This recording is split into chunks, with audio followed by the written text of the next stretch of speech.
I look at this team, the moves that they made, not just on offense, not just bringing in A.J. Brown and adding more depth on the offensive line, but you look at what they did defensively, and I think that's the big key. Jordan Davis, a monster up front. You look at the way they shored up the secondary with James Bradbury. You look at bringing in Hassan Reddick and Kaiser White. Like, we finally talk about this team's linebackers in a way where it's not, hey, how are they ever going to do anything?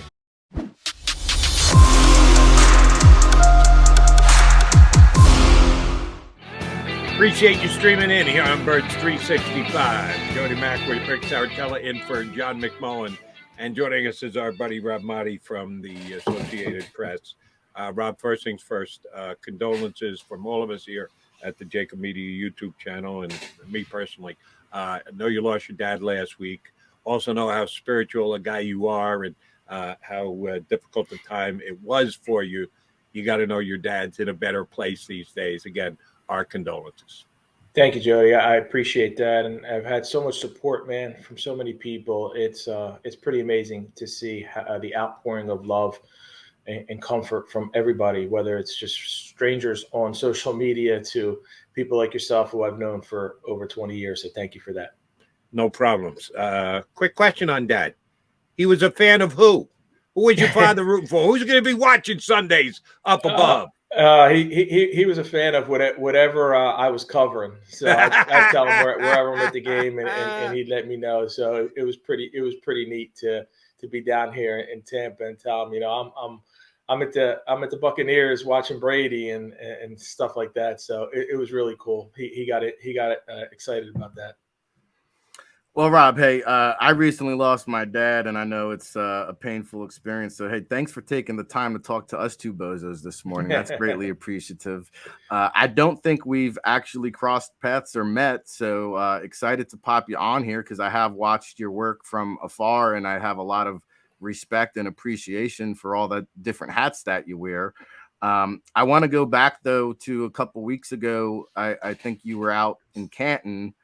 And to me, the Hall of Fame football experience, any fan out there who's listening and hasn't made that trek or journey out to the Hall of Fame weekend, to me, it's one of the best, if not best experience that any fan can have. Obviously, Dick Vermeil getting some Eagles fans excited, but just take us through that week. What were some of your takeaways there? Well, Rick, great to talk to you. And that Hall of Fame week, man, it was pretty special. It was actually my first time there. So I had not been to Canton yet. I still haven't been to Cooperstown, and as of now, I'm still a Baseball Hall of Fame voter. So I don't know when they'll kick me off of that, but I got to get to Cooperstown before I stop voting. But I do not vote for the Pro Football Hall of Fame. But it was a beautiful opportunity. I went there thinking that this was like an old historic type town where it takes you back to the 70s and the 80s, and I got there and I was blown away by how the newness of everything. It's restaurants, stores, whatever it is, they got everything there. And then when you get to the Pro Football Hall of Fame Village, I didn't realize how kid-friendly it is. So I told my wife that I'm going to bring her and my daughters next year because they're actually building a water park right there in the village. I don't know if it'll be ready quite yet next year or the year after that. So that whole experience was beautiful. And then obviously on Saturday, the induction ceremony. I'm glad they saved Dick Vermeil for last because we knew that he was going to blow past that 8-minute mark. And boy, did he. He went to 23, 24 minutes, but he held it together. He didn't cry until 21 and a half minutes when he finally talked about his wife, Carol. But it was a beautiful experience. And I would highly recommend it, just to go through there, man, just to see a Nick Foles jersey hanging between Joe Montana and Tom Brady. I don't even know what the exhibit was. I was so blown away that here's Nick Foles' jersey. There's Joe Montana's. I didn't even read to the bottom. I just took a picture of it. I'm like, it's Foles. How's that happen? That's so cool. And for our if we got a Kansas City Chief fan amongst all these Eagle fans watching us on Birds 365, know both of you guys have had a tough year with the passing of your dads. Kansas City Chiefs fans lost a Hall of Famer earlier this morning. Len Dawson passed away. Hall of Fame quarterback, also Hall of Fame broadcaster. He got the Pete Rozelle Award about 10 years ago and was inducted as a broadcaster as well. And I'm old enough to remember Len Dawson when he did quarterback the Chiefs. Maybe not the beginning of his career, but when he did take them to a Super Bowl. But I knew Len Dawson much better as a broadcaster on HBO's Inside the NFL. That was cutting edge stuff at the time. It's so funny because if Len Dawson had to try and do what he did back then, now they'd laugh him off the stage because he just wasn't a hot take guy. He wasn't ready to kill people verbally. No, he just gave you good football insight, and it made him a Hall of Fame broadcaster, and God bless him for it. And for you Kansas City Chiefs fans out there, Len Dawson fans out there, we lost one of the all-time greats, a guy who was a Hall of Fame player, both on the field and as a broadcaster. Yeah, and you know what struck me this morning, Jody? Just looking at some of the pictures that are put out there. There's one in particular of Len Dawson sitting on a bench in full uniform, cigarette in his hand, and a bottle of beer on the floor. And I thought, like, can you imagine right now, 2022, a football player with a cigarette in his hand and a bottle of beer? Like, how many fines, how much suspend? Like, what happens if that? But I guess, I don't know. You would know better than me. Was that the norm? Like, are they sneaking away on the sideline during games and puffing on a cigarette back in the 50s, when I saw that, I was thinking clubhouse. I was thinking locker room. I wasn't thinking on the field. Okay.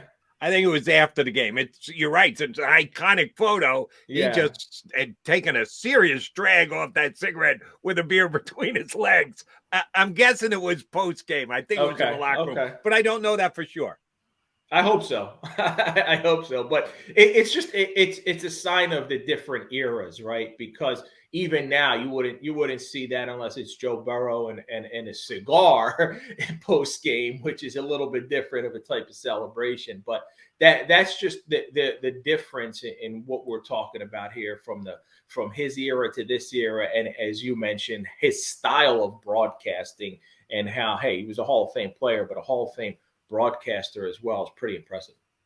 Yeah, I'll say Len Dawson and Nick Bonacani, fans might not realize this, but you actually had to wait the entire week to get your NFL highlights. They weren't just readily available to you that night. And, they did as good a job as anybody and really paved the way for us here today.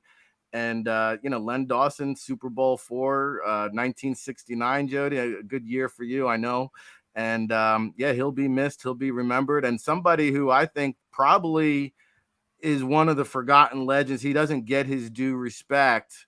He made, I think, 6 Pro Bowls and led the Chiefs a big time and era when the AFL and NFL were merging. So, Len Dawson, we will miss him. But let's shift gears to Miami Dolphins, because the Eagles are scrimmaging there today. And I know you've got your finger on the pulse on the national scene, being an AP guy. Rob, I asked our previous guest, Mike, here today, is Mike McDaniel the most overrated head coach we've ever seen? I mean, I got to be honest, I never even heard of the guy when he got hired, and we're making him out. We're anointing him to be this great genius offensive mind. It seems like everybody's trying to find the next innovator, the next Sean McVay.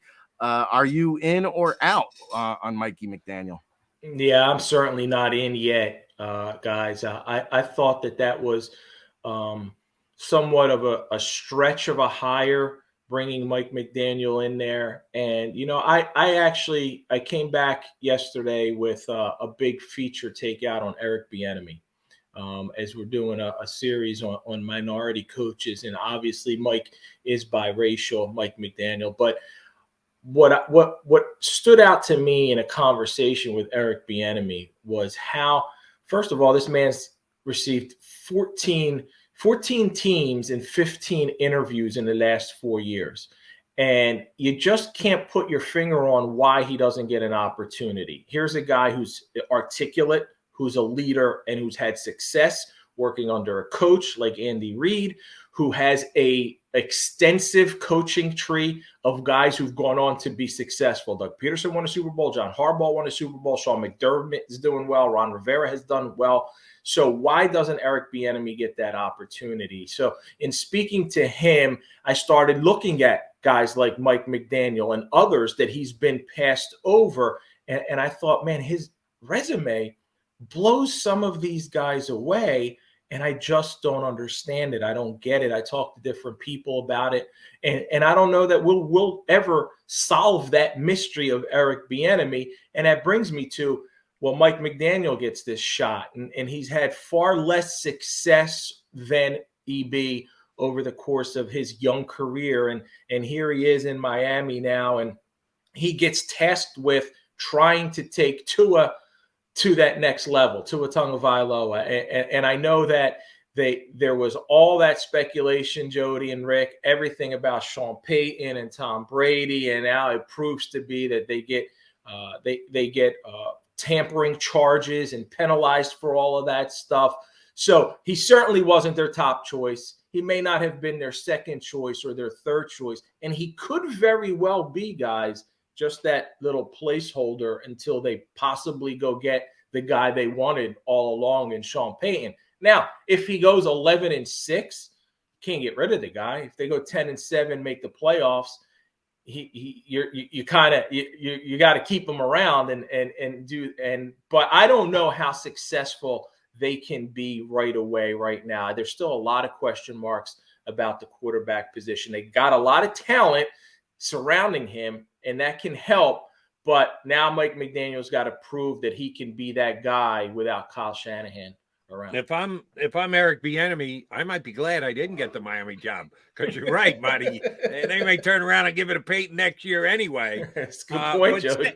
Saying that, if I tell you only one of the two Alabama former quarterbacks is going to have a bust-out year, get that next contract, be labeled the franchise quarterback of the organization, one's going to, one's not, who would you bet on, Tua or Justin or Jalen? I got it. It's not a homer pick. I just feel better about Jalen. I really do. I know Tyreek Hill comes in there and tells you Tua throws a better ball than Patrick Mahomes, and you hear Sammy Watkins say the same thing about Aaron Rodgers versus Patrick Mahomes. But listen, you can say whatever you want about Tua and the ball he throws and his accuracy. I like what Jalen Hurts can do in this offense. I think Jalen Hurts now is surrounded with more playmakers. The Eagles have such a dominant offensive line. The Eagles have such a strong, solid, exceptional offensive line that their backups are going to be highly sought after by some of the teams. If whoever they cut is not going to make, I can't imagine the Eagles. If Jack Anderson gets cut, he won't sneak through on the practice squad. Somebody will pick him up. So you got Jalen Hurts with an offensive line that's extremely talented, more weapons in A.J. Brown and Devontae Smith in his second year. And I really like what Nick Sirianni is trying to do with Jalen in this offense. And it would not surprise me if he goes out there and he puts together a year that is going to command that they keep him around, that they make him the friend. Now, that's the big question this year. I said last year going into 2021, what is the biggest priority for the Eagles? I don't care how many wins or losses. It's determining whether or not Jalen Hurts is the answer in 2022. We didn't get that answer definitively. They made the playoffs. He had a decent season. He put up some numbers. We saw some flaws. Now going into 2022, you got to find out if he's the answer for 23 and beyond. And if you had it, if the question is posed to me, Jody, the way you just did, one of these two guys is going to, and right, one is not, I'll go with Jalen will and Tua will not. Well, to that point, Rob, I mean, when I take a look at the playoff teams from a year ago, you can argue the Eagles improved their team maybe more than any other playoff team in the league this offseason. Yet I go to Vegas and the Dallas Cowboys are favored to win this division. Now, I'm on record. I got the Eagles winning the division. I think they can win 10, 11 games. Vegas thinks differently. Who is your prediction to win this NFC East? I'm Rick. I'm right there with you on the Eagles. And again, I don't want it to sound like a homer pick for a guy who grew up sitting in the 700 level and covered the team for 20 plus years. I look at this team, the moves that they made, not just on offense, not just bringing in A.J. Brown and adding more depth on the offensive line, but you look at what they did defensively, and I think that's the big key. Jordan Davis, a monster up front. You look at the way they shored up the secondary with James Bradbury. You look at bringing in Hassan Reddick and Kaiser White. Like, we finally talk about this team's linebackers in a way where it's not, hey, how are they ever going to do anything at that position too? They got some playmakers there now. So I'm pretty excited about what they've done defensively. I like what they've done on offense. And I do. I look at this team as a 10-11 win team. And I'm not sold on the Cowboys year in and year out. And we do know this. There hasn't been a repeat winner in the NFC East since the Eagles won how many in a row from 01 to 04. So the Cowboys won last year. That's just one little reason to go with the Eagles for this season. But I don't know why Vegas has it where they do. But I'm seeing a lot more people in talking to around the league, a lot of the guys who cover on a national level, who are leaning towards Philly. All right. Let me ask this question this way. I asked the last one specifically to try and get an answer out of you. I'll do it to you again, Maaddi, man. Who will be the Eagles' most productive defensive player this year? That's a great question. So how are you measuring productive? Is it in numbers of sacks, I give you latitude tackles? there. You can formulate your own productive, so All that right. way you hit the nail on the head the way you want. I'll go with Darius Slay, big play Slay at the cornerback position, because I'll look at it productive in terms of, it may not necessarily reflect in picks because he's not getting thrown at, but I'll take a guy who can be almost a lockdown corner, who could take away the other team's top wide receiver. Most often, he didn't do it a couple of years back when it was Devontae Adams or DK Metcalf. But I'll take a guy who I think is going to be helped by the addition of James Bradbury on the other side, and some of the moves that they've made up front on that front seven, I think are going to translate into even more success for Slay. So I'll go with the corner giving you the most production. And he did have his hands around the ball last year. He had a couple touchdowns. I think one was on that fumble return, another was a pick six. So that'll be my guy, but I'm really excited to see what Jordan Davis can do up front. I know he's a rookie, but he's just a monster truck in the middle of that line, and they're going to rotate. That's what they do. They like to have depth on that defensive line, and that's been something that the Eagles have done for a long time. But Brandon BG's back, and he's healthy, and Fletcher Cox may be rejuvenated, hopefully, that he's got one more big run in him. And then Javon Hargrave and Josh Sweat, Derek Barnett, Milton Williams. Like, you look at all these guys rotating in there, I think that bodes well for someone like Jordan Davis and giving him reps where he's got fresh legs against some tired O-linemen. So I'm excited about him. But to answer your question the way you posed it, Jode, I'll go with Darius Slay as the most productive defensive guy. I like it. All right, staying in the secondary then, Rob, because I feel like the depth of the secondary really still needs to be determined here, and that could shake out against the Dolphins. We mentioned Josiah Scott here on the show today, kind of playing that hybrid cornerback safety role.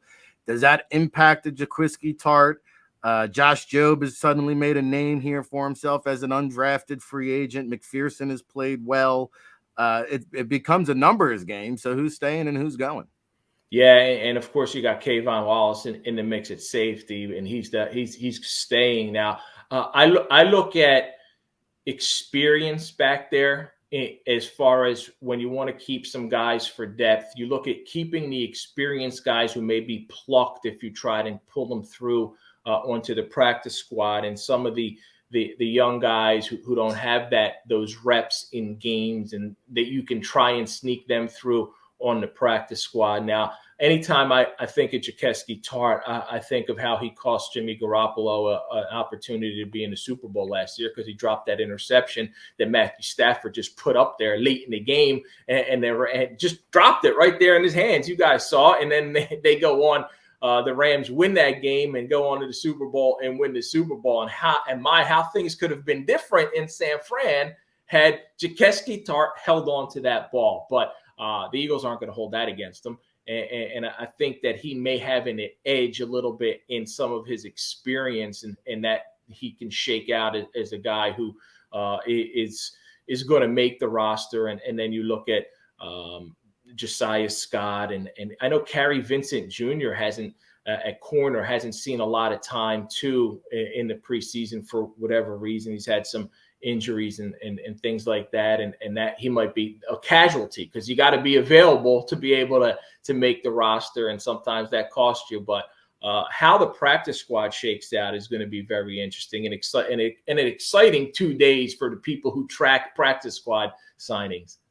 Exactly. All right. As a national reporter, and know you're a South Florida guy these days, I got to give a nod to Tom Brady. Whatever he needed personal time for, Rob Maaddi wasn't able to get to the bottom of it to find out that he was going to try and get Brittany Griner back to the U.S. rather than Dennis Rodman. I don't know exactly what he was doing with that personal time, but if Maaddi couldn't find out, he did a great job. Nobody else did either, so kudos to Tom for that. But while he was gone, the offensive line just keeps coming apart. Injuries, guys out for the entire season, question marks and the like. Tampa's a legit Super Bowl contender this year. At least they seem to be on paper, unless their offensive line keeps coming apart, it seems like it is. How bad is it? Is that what Tom was doing, trying to buy more insurance because he knew his offensive line was falling apart down there in Tampa? Yeah, it's pretty amazing how that's unfolded. Ryan Jensen, the Pro Bowl center, goes down.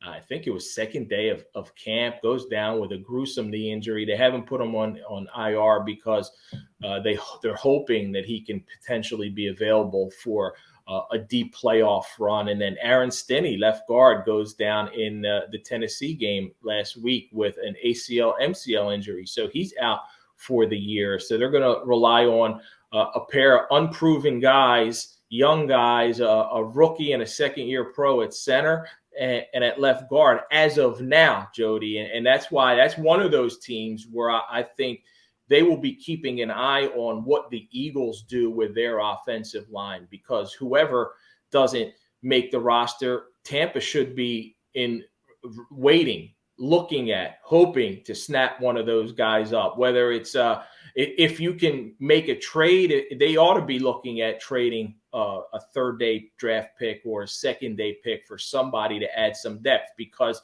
we know Tampa's success is going to be dependent upon keeping Tom Brady upright.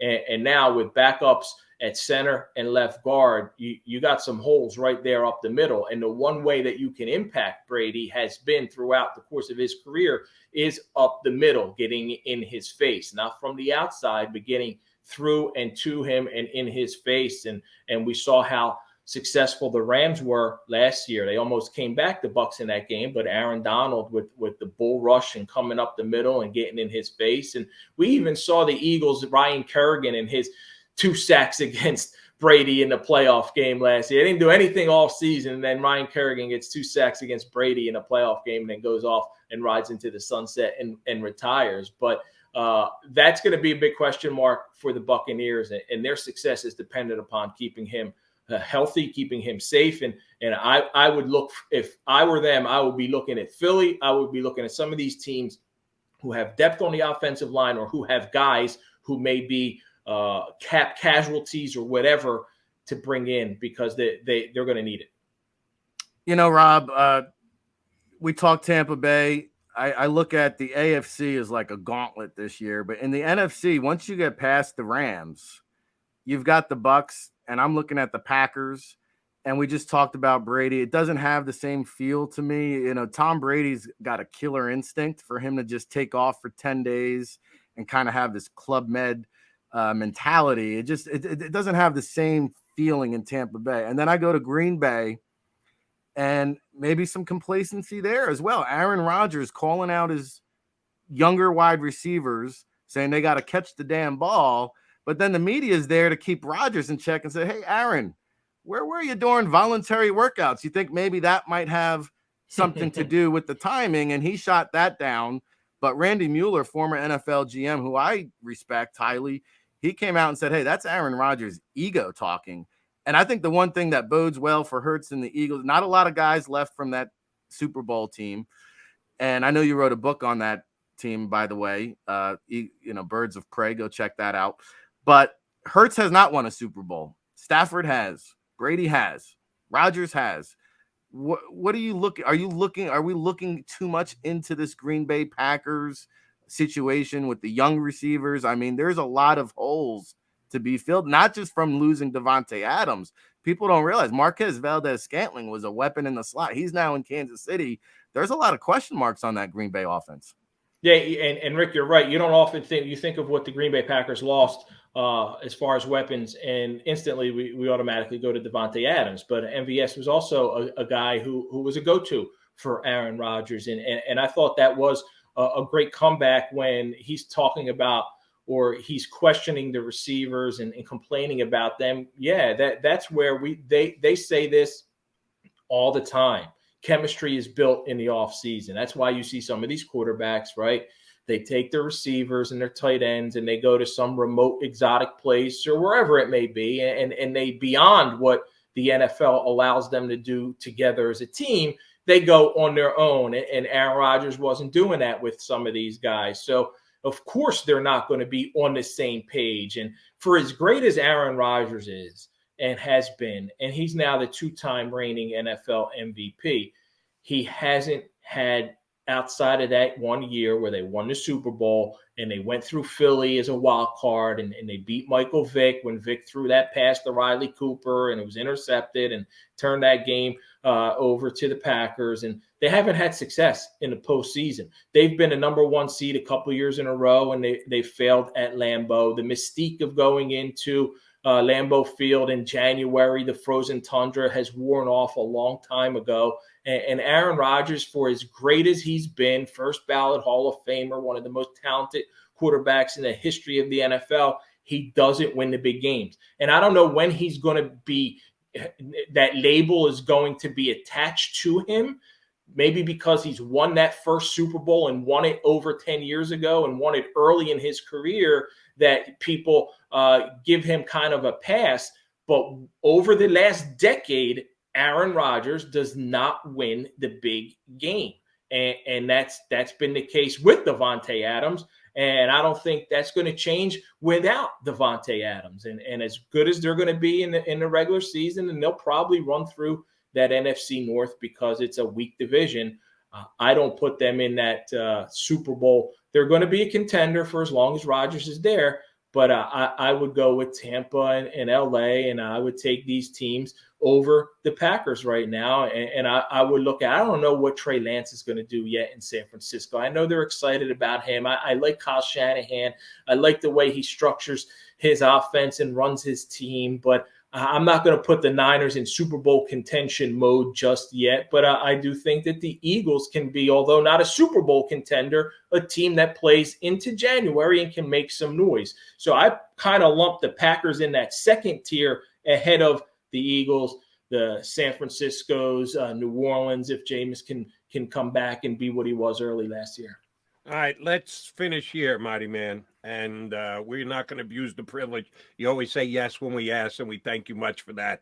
But we're not going to ask you to come back in the next 18 days before the Eagle season starts. So let's get to week number one. They might not win 44-6 like they did over the Lions last year, but tell Serritella, tell McMullen, tell Mike Gill, it's not going to be in doubt. The Eagles are going to get up by double digits relatively early, and they're going to cruise to an easy victory over the Lions week one. I don't care how entertaining Dan Campbell is on Hard Knocks. The Lions just aren't that good a team. The Eagles are going to beat them in Detroit by double digits week one. Are they not?